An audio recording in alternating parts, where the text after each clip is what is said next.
standing on it. On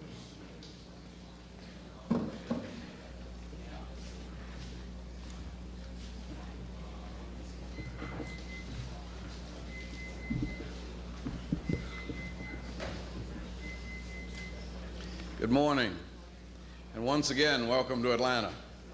Some of you have been around a few days and already have impressions and ideas about what's going on, already have questions, and we'll give you plenty of opportunity for those questions. Some of you are new, and we welcome you especially and say that we'll have these regular briefings, and they are designed to serve your needs. So if they're not serving your needs, we'd really appreciate your saying something to our staff, Sandra Walker, who's here with the red dress on, and Neil Horton, and the fellow back there creating the static is probably Alfredo Duarte, but sooner or later we'll get it all together.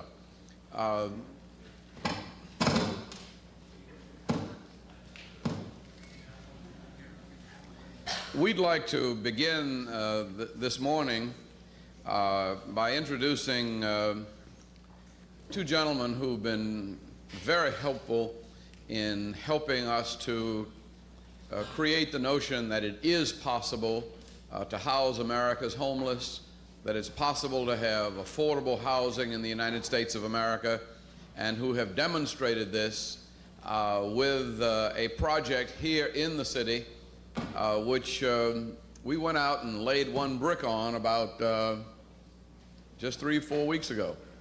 And Mr. Tom McIntyre of the Bricklayers Union and Mr. David Schwartz of the National Housing Institute I'd like to ask them to come forward to say just a little bit about this. And Congressman Atkins from Massachusetts has been involved with this program in Massachusetts, and I'd like to have him say a word about the program in Massachusetts, and particularly what Governor Dukakis has had to do with it.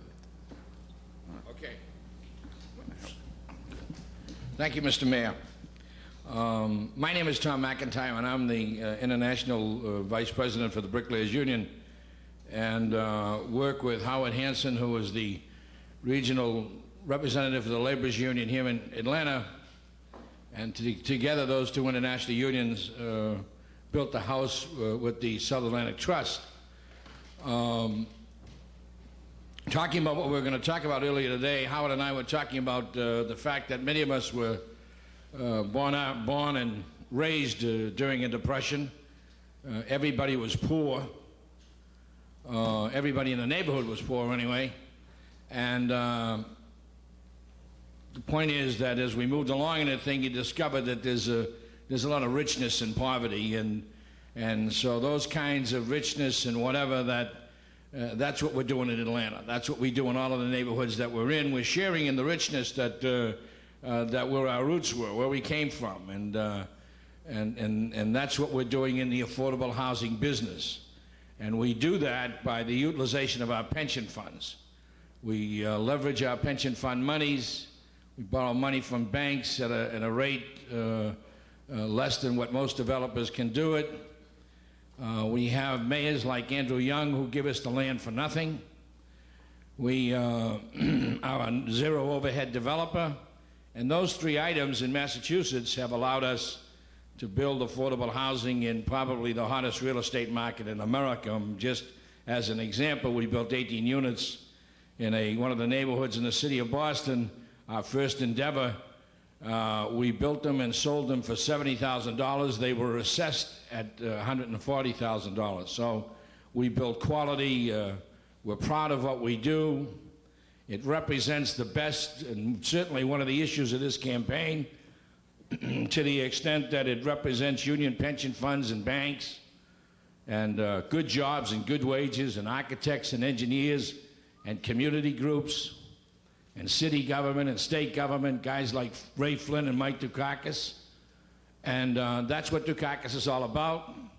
And we hope in the next 8 years that under his leadership, we in the unions, and particularly in the building trades, that in the next 8 years there will be nothing more fulfilling and more rewarding than helping to rebuild the cities and the neighborhoods of this country and share in the richness that all of those neighborhoods have to offer.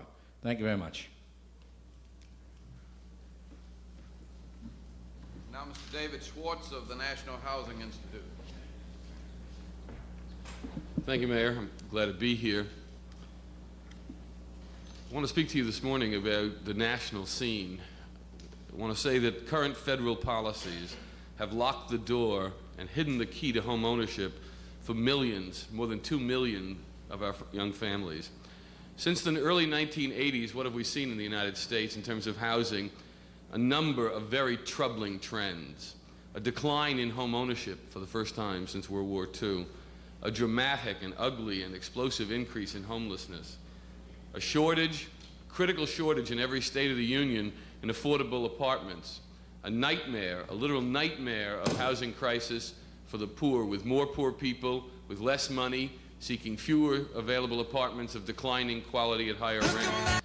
And finally, a pattern of stagnation and decline, even in the physical quality of our housing stock. America has been receding in the 1980s, the federal government retreating from the great goal of decent, affordable shelter for all our people. Accordingly, we came to Atlanta with Tom McIntyre and the other members of the labor unions, with the Campaign to End Hunger and Homelessness, with the South Atlanta Land Trust, to symbolize that the federal government must come back into the housing picture. That we could build as a coalition one house, but we would need, and as we did, and you're going to see, and we're inviting you shortly to come to that house, a beautiful house. We could build one house, that coalition could build a house, and maybe several hundred houses in Boston and across the country. It's an important coalition, but we need to build 2 million of those houses, ladies and gentlemen, for the families that have been locked out of home ownership in the 1980s, and it's clear we need federal involvement to do that. We conceived of the idea of building an affordable new house in Atlanta as a graphic symbol that America's low and moderate income housing needs could be met, can be met, if the federal government once again will join us as a partner, a working partner with American families and with labor unions and nonprofit community-based organizations. When I first suggested this idea a couple of months ago, I never thought this project would take on the national significance that it has, but the hard work, the effective work, if I may say so, the brilliant work of my coalition, of our coalition partners, especially the bricklayers and the laborers unions, the Campaign to End Hunger and Homelessness, and the South Atlanta Land Trust, has made this a reality. I think this then becomes a model project for this nation, appropriately showcased in Atlanta, and with the help of Mayor Young, I think this has been very successful. As I said, our partnership has been able to build one house. And yes, this kind of partnership can build other houses across America. It is a model.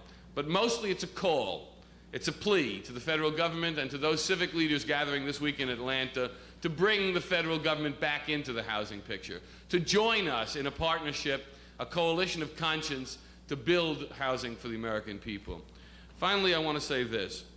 There is a new partnership capable of being built with the industry, with labor, with nonprofit organizations, with private charitable entities, and with American families. But that partnership needs the federal government to take financial leadership. It's not enough to have exhortation. It's not enough to have nice words. It's not enough to have words in a platform.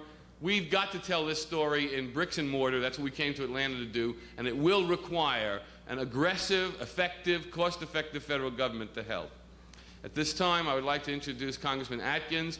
He is the congressman for the 5th Congressional District of Massachusetts, which is north and west of Boston. He is also chairman of the Democratic Party in the state of Massachusetts, clearly a friend of housing, a friend of all of us. Congressman Atkins. Thank you very much. This is a wonderful project, and I think one that we can all be proud of. The fine work of a group of very selfless activists. But this project can only help a few people for a short time. We've watched in Massachusetts, and we see here in Atlanta, the tremendous energy, the tremendous enthusiasm and commitment and desire for change that people have. And these partnerships, and no state has done more than Massachusetts in housing partnerships, in bringing in labor unions, in bringing in tenants, in bringing in business and the Chamber of Commerce and the downtown real estate people, and in bringing and involving the state and the local governments. The missing partner has been the federal government. Federal government has not only walked away from that partnership, sued for divorce from that partnership for change that's shaped this country for 44 years until 1980. The federal government, indeed, in Massachusetts, has oftentimes been the major obstacle, with a blind kind of bureaucratic mentality coming out of the Federal Department of Housing and Urban Development. It's time for a change. And if there's one governor in America who understands that, it's been Mike Dukakis. Massachusetts has had more creative housing programs, everything from involving Tommy McIntyre and his Bricklayers Union, involving the International and use of their pension funds, in taking personal leadership and laying brick by brick a plan for a housing future of this country. We can build the American dream. We will build the American dream, and here in Atlanta, this convention will be a start for that, and this home is a symbol of that opportunity. I'd like to thank the Bricklayers Union for this contribution to our city, for this example. We've had a number of these in the last few weeks. There will be a bus available to take any of you who would like to go to the site and bring you back to here. Bring them back here, but some other special arrangements can be made. Made for the Omni. So right after the press conference, anybody that would like to ride out to this site, it's about 5 minutes away from here. Thank you very much. Okay. Any questions about this?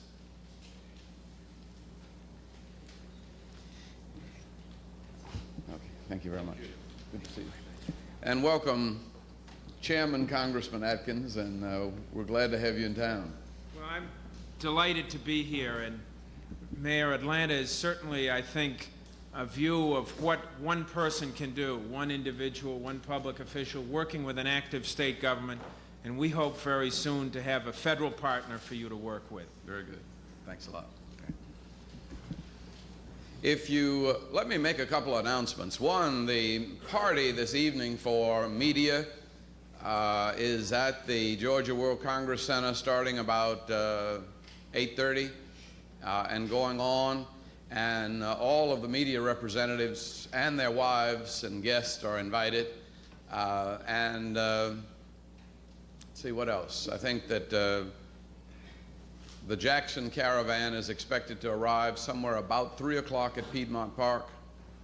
And I think if you would be in contact with are we going to be able to keep up with them in terms of exactly where they are?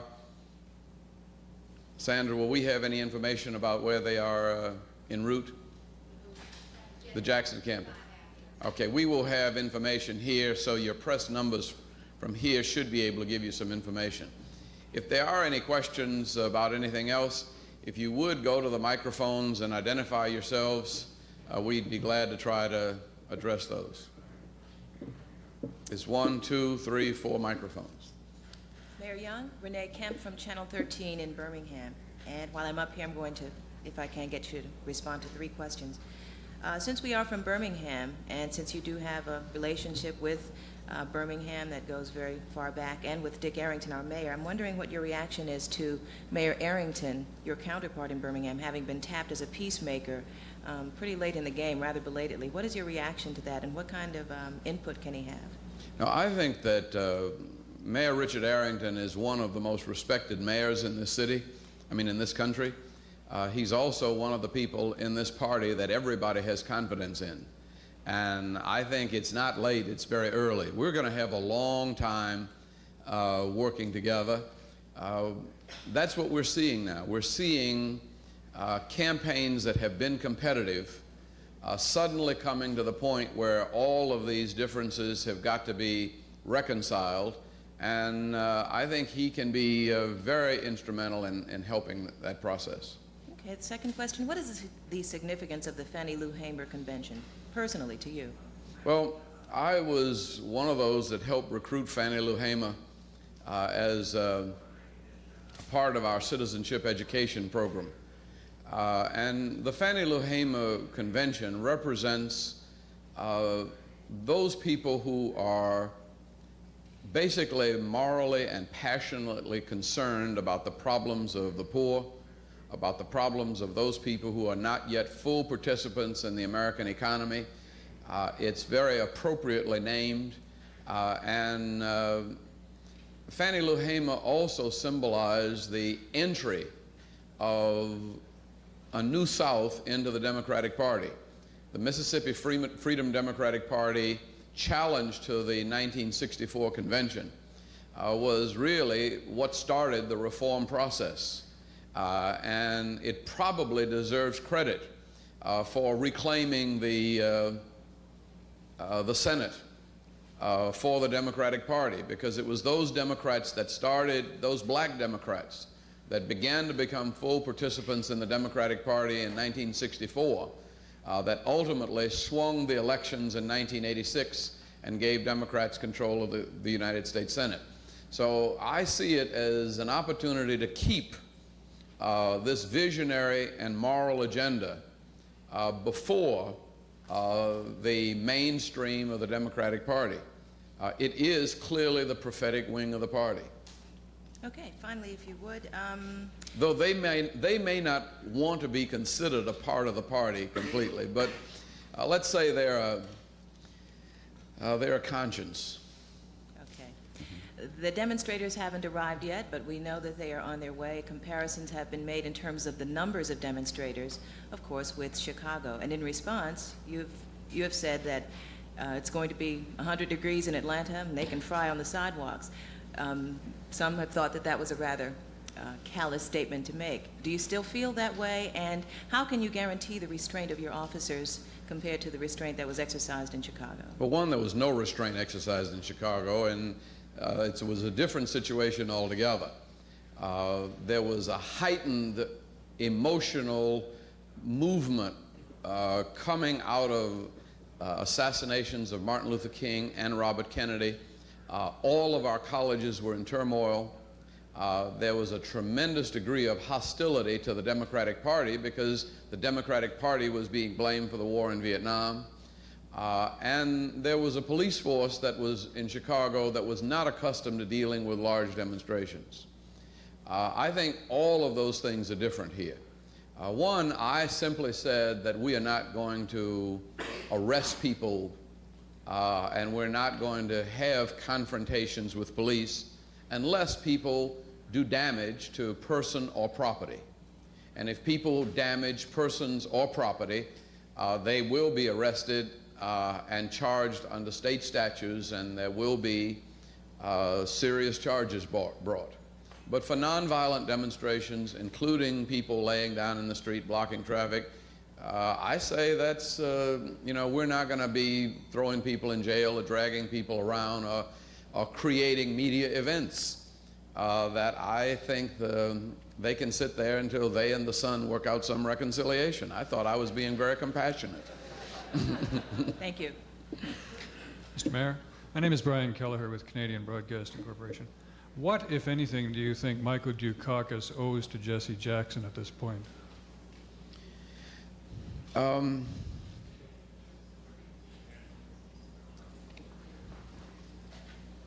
I think he probably owes Jesse Jackson a lot of credit for his having the nomination.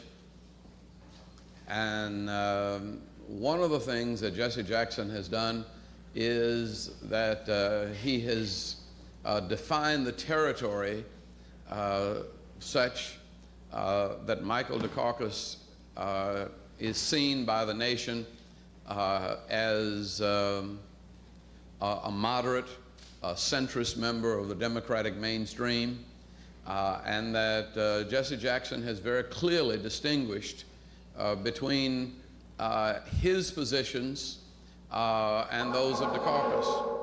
There is a Republican attempt to try to group anybody who thinks and feels as a radical liberal, with no sense of responsibility.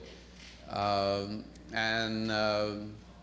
yet I think Michael Dukakis has been able to present his position very clearly because of the full spectrum of candidates that were represented in the primary process.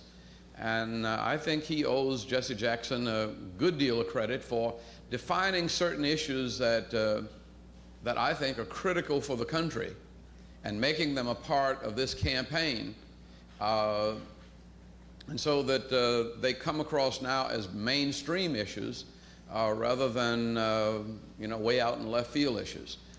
The two main ones would be homelessness and South Africa. A third might be a notion of universal voter participation. So he owes him nothing other than credit. Well, I think that that's one way of looking at it. My analysis of the situation is that it's not, the problem we're facing now is not really it's not a Jesse Jackson problem. It's the same problem I saw with the Carter campaign. And the way I saw it in 1976, those of us from Georgia were seen as a kind of a Georgia mafia in 1976. In fact, they even used that term. And suddenly it dawned on me what they were talking about. We had a few Baptists and a few Methodists and a few Jews. We didn't have any Catholics. We had nobody whose name ended in vowels. Nobody that grew up in the big cities of the North.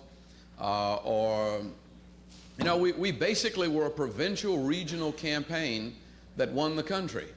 And there was a lot of hostility against us then, until we perceived that what had to happen was that this Carter campaign, which was basically a homegrown Georgia campaign, had to open up to the political leadership and tacticians from our big cities of the North. We had to involve people from out West. And we had to get some of the ethnic diversity of the party represented in the thinking of the national campaign.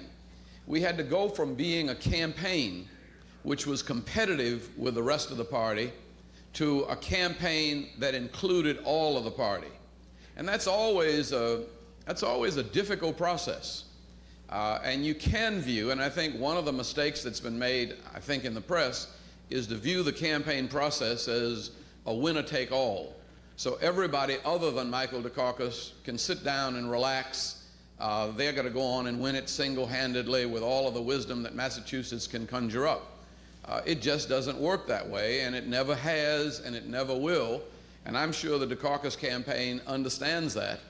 And already, I think that the reaching out to Lloyd Benson in Texas was clearly an understanding that that part of the Democratic Party was going to be included in the thinking and action of this coming campaign and in a Dukakis administration.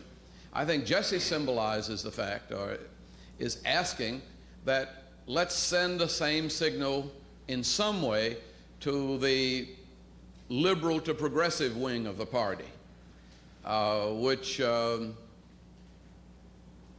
represents a lot more than Jesse Jackson. It probably represents organized labor, it represents the Hispanic community, it represents unemployed workers, farmers who have lost their land. And I think that what this convention is all about is pulling a party together under the leadership of Michael Dukakis. And everything I know about him and the people who work with him would say to me that it's simply a matter of time before the questions of inclusion that Jesse Jackson happens to be raising will be a part of the discussion. Mayor Young, David Treadwell from the LA Times. I have two questions. One, yesterday in an interview with our paper, Jesse's campaign manager said that what Jesse wants is to be a full partner in this campaign and equal participation at all levels. In essence, although this isn't his term, Jesse becomes kind of a third name on the ticket. What's your reaction to that? Is that a kind of demand that Michael Dukakis can accede to or need to? It's an unprecedented kind of step if it were taken. I think partnership is something that has to be defined by the partners themselves. And I think that Jesse Jackson can be a very valuable partner in this process. But working out the terms of that partnership is something that we're going to have to do. I would say that we need a broad-based partnership, that we've got to pull the whole party together, and we've got to win this as one party. It's also been said Michael Dukakis would look better to moderate whites if he stands, you know, tough and tall against Jesse. Is there, and doesn't he run into a dilemma here? How does he?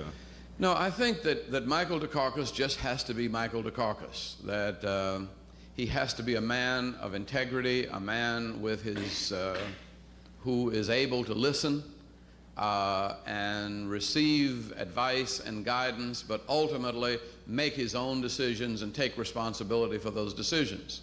It's something Bush never quite been able to do, and I think that would very easily distinguish the candidates. And I think what you're having here is basically a campaign on character and integrity to a great extent. And one of the things that I think people will judge on is how he deals with problems. Right now in the news, Jesse seems to be the problem. So there's no question that how he deals with that problem is going to be influencing a lot of people. But there will be other problems in the course of the week, and there'll be other problems throughout this campaign. And the candidate's reaction and response to those problems is basically going to determine their electability, I think. Other question concerns the housing. Housing and the homeless. How critical do you consider the homeless problem in Atlanta? And what efforts has your administration taken or is taking to combat the problem? The homelessness is a serious problem in Atlanta. We have a housing population that fluctuates between 5,000 and 10,000. We feed somewhere between 14,000 and 20,000 people a day in a variety of mostly religious, church and synagogue-sponsored feeding and homeless shelters. The city has developed 3 or 4 facilities with city funds to handle the overflow. But the main burden of the problem presented by homelessness in our city is being borne by the churches and synagogues. We could not do it without them. We've gotten very little help from the state government or the federal government. It's been largely the city, the churches, the religious community, and the private sector that have responded basically to provide temporary shelter. The project by the Bricklayers Union, a similar project by Habitat for Humanity, demonstrated very quickly that it is possible to build affordable housing. And we have tried to use our community development funds to buy down the cost of land, to prepare for some of these projects. But we're talking at most about 22, 23 houses. We probably could use in the neighborhood of 1,000 units a year of low and moderate income housing, minimum. And that, I think, a program of that kind of scope, I think, could only be done with some federal assistance.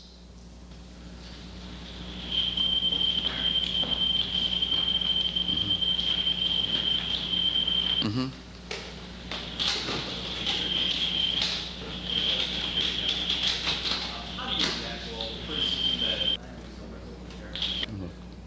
A little closer to.